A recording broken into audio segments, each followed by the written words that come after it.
أعوذ بالله من الشيطان الرجيم. بسم الله الرحمن الرحيم. طلع البدر علينا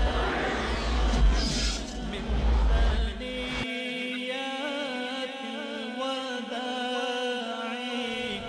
وجب الشكر علينا ماذا فتوحات مکیہ میرے ہاتھ میں ہے. الرب حق والعبد حق. اللہ حق ہے اور بندہ حق ہے. یہ ہمارے ہاتھ میں کتاب مہاجر مکی علماء دیوبند کے سردار کہتے ہیں لا الہ الا اللہ کا مطلب ہے لا موجود الا اللہ. عبداللہ ابن سبا یہودی جو علی کی محبت اہل بیت کی محبت کا چولا پہن کر آیا, سب سے پہلے اس نے عقیدہ حلول مسلمانوں میں متعارف کروایا. يريدون أن يطفئوا نور الله بأفواههم ويأبى الله إلا أن يتم نوره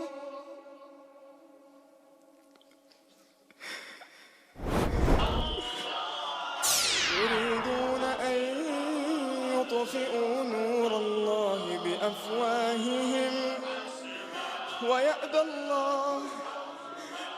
الله إلا أن يتم نوره ويأبى الله إلا أن يتم نوره ولو كره الكافرون. هو الذي أرسل رسوله بالهدى ودين الحق ليظهره على الدين كله ولو كره المشركون.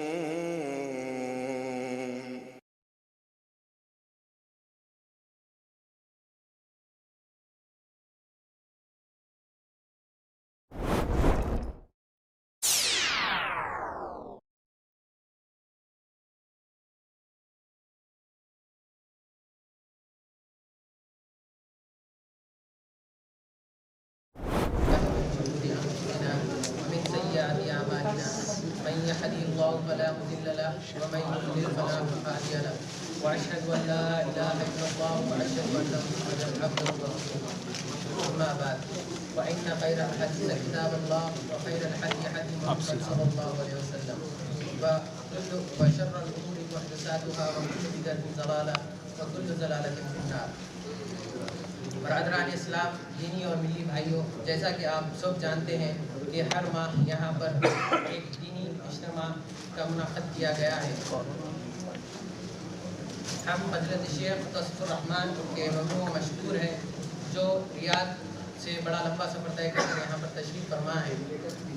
آج جس موضوع پر حضرت شیخ تصف الرحمن خطاب فرمائیں گے وہ موضوع ہے صوفیزم اور اسلام. آج بتاریخ 7 صفر 1429 ہجری بمطابق 14 فروری 2008 کو یہ پروگرام منعقد کیا گیا ہے. ہم جس مقصد سے یہاں پر جمع ہوئے ہیں اللہ اسے شرف و قبولیت عطا فرمائے اور ہمیں یقیناً جس چیز کے لیے یہاں پر جمع ہوئے ہیں وہ اللہ تعالیٰ کی رضا ہے. اللہ تعالیٰ میں حق و باطل کو سمجھنے کی اور اسے عمل کرنے کی توفیق عطا فرمائے اور باطل کو سمجھنے کی اور اس سے بچنے کی توفیق عطا فرمائے. اللہ تعالیٰ ہمیں قرآن اور حدیث کو اس طرح سمجھنے کی توفیق عطا فرمائے جس طرح صحابہ اکرام رضی اللہ تعالیٰ اجمعین نے سمجھا, اور اس طرح عمل کرنے کی توفیق عطا فرمائے جس طرح انہوں نے عمل کیا. اور میں بھائیوں سے گزارش کرتا ہوں کہ وہ اپنے اپنے موبائل یا تو بند کر لے یا تو سائلنٹ کر لے تاکہ یہ درس میں کوئی خلل نہ ہو. اور ایک ریکویسٹ ہے کہ آپ بھائیوں سے قریب آ جائے تاکہ بعد میں آنے والے بھائیوں کو آسانی سے جگہ ملے. قریب آ جائے. اب میں آپ کا زیادہ وقت نہ لیتے ہوئے شیخ تصف الرحمن راشدی کو درس کا خطاب دیتا ہوں اور اللہ سے امید ہے کہ قرآن و حدیث کی روشنی میں اس موضوع کی وضاحت کریں. جزاک اللہ خیر. اعوذ باللہ من الشیطان الرجیم. بسم اللہ الرحمن الرحیم. یریدون لیطفئوا نور اللہ بافواہہم واللہ متم نورہ ولو کرہ الکافرون.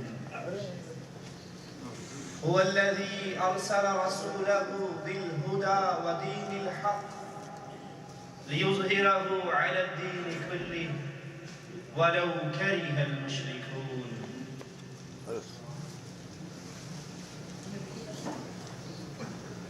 دین اسلام ایک مکمل ضابطہ حیات ہے.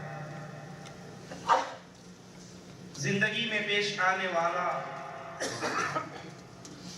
کوئی ایسا مسئلہ نہیں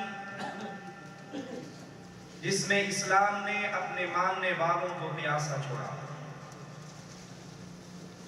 عبادت کے طریقے اسلام بیان کرتا ہے.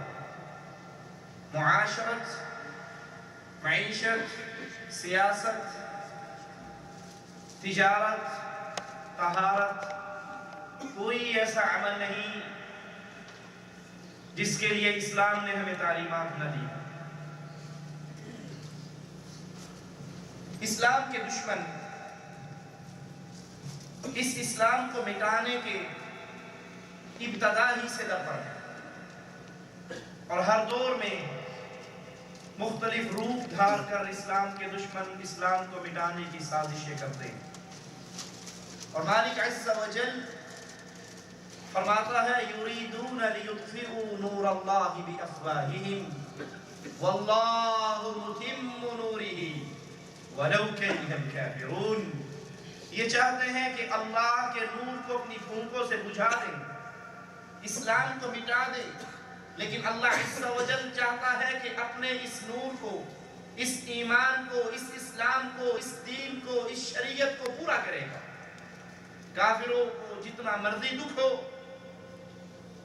وہ جتنے مرضی پریشان ہوتے رہیں، غم اور غصے میں آتے رہیں، اللہ کا دین پھیل کر رہے.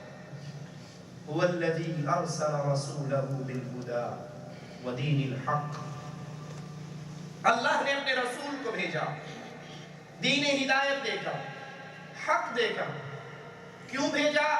تاکہ محمد علیہ السلام کا دین کائنات کے ہر دین پہ غالب آ جائے. وَلَوْ كَرِهَ الْمُشْرِكُونَ.